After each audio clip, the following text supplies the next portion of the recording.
ثانية نسيني. العراقي قلبه حجر بالحب، اذا اكتب الوحده رسالتين ما تجاوب ما اتصل لها بعد لو تبقى بس هي على الارض. يقول اذا كان هناك تباعد بين طرفين فاعلم ان الطرف الثالث قد حضر. انت جاي تسولف عن مين؟ العقل رئيس جمهورية الجسم، والقلب العنصر المعارض له. اذا ظل تفكر بقلبك راح تظل طول عمرك دباع الحكم، دباع الحكم. واي انسان تحبه يأذيك، سيارتك اذا حبيتها تعطل. سالفتي هذه عباره عن ربعي وناسي.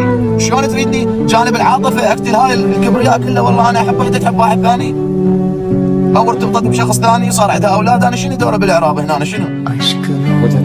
خراعه خضراء ولا بص؟ ايش ديز بص مالي؟ بس بيبي مش كان نشمت عرابش لو كنت اكثر هالو بس بسيط هيس. اوه ماي جاد. يقول الشخص اللي احبه لو اشوف بس نظرته متغيره مو نفس النظره الاولى يقول له تركب بدون ما حتى ما اعتب عليه. هذا ما راح يصاحب عزيز، ما راح يصاحب احد. كلنا خطاؤون يا اخي، شو المشكله؟ لا اذا واحد نظرته كذا غير قلوب الدنيا. من رخصته كانوا مو من جماعه جورج قرداحي. مكتبه كامله عندي انا اقرا كتب من الصبح لليل وتعبان على احب وحده والله تحب واحد ثاني لان ما خلصت مصلحتها من عندي يلا روح العلاج. انا لضمان 40 يوم بالغرفه حتى ما انحسد قالوا جانا رجال. تالي ما تالي اظل اركض ورا وحده تضحك علي، ضحك العالم عليه، العالم تتنادس عليه، هي عندها غير واحد يقول والله العظيم شويه عندي ظروف. شويه